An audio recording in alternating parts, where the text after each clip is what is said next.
sir. Okay. We just finished the second day of the state visit here in Beijing. We started the day with a meeting with the chairman of the People's Congress, and again we had a very fruitful exchange of ideas and a beginnings of a plan for moving forward. After that, I met with the Premier Lee, who I had met before in Cambodia, and we continued the discussions that we began there, which were essentially about the strengthening again of relationships between China and the Philippines. And with the next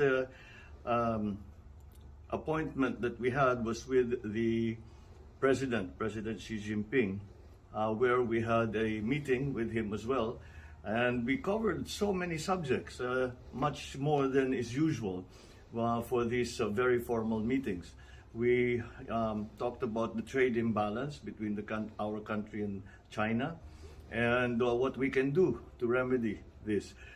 In fact, there has been created what we are now calling the Durian Protocol, because they are opening their trade to imports of durian and other agricultural products from the Philippines, so that we can redress the imbalance in our imports and exports from China.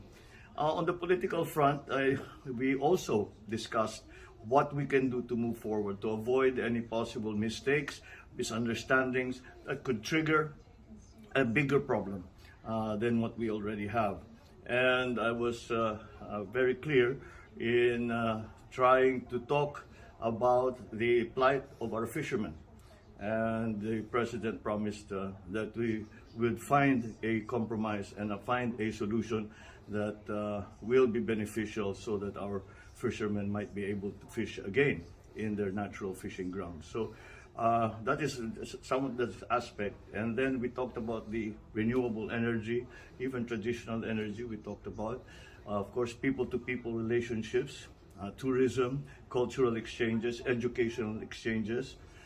We spoke about the infrastructure and the continuing acceleration of investment by the Chinese government and Chinese corporations in the infrastructure development in the Philippines.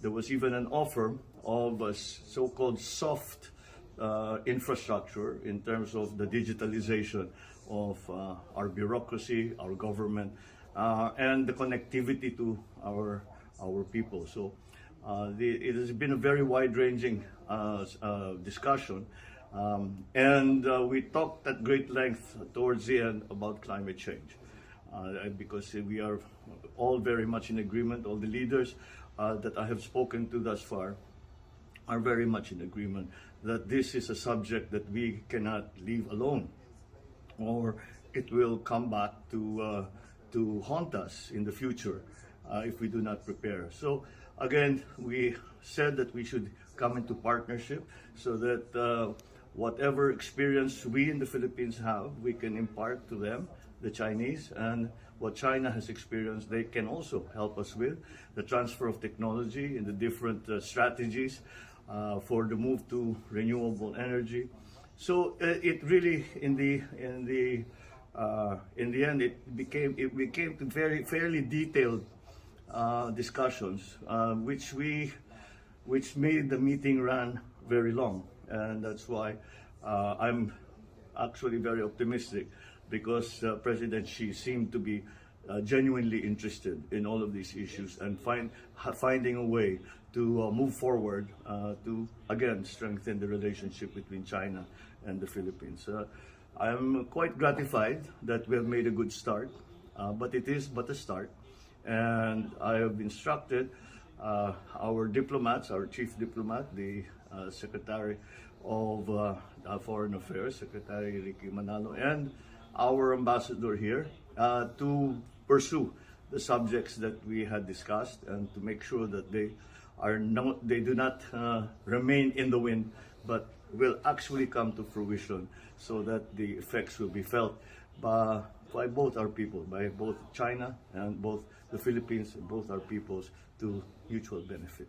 And I think that tomorrow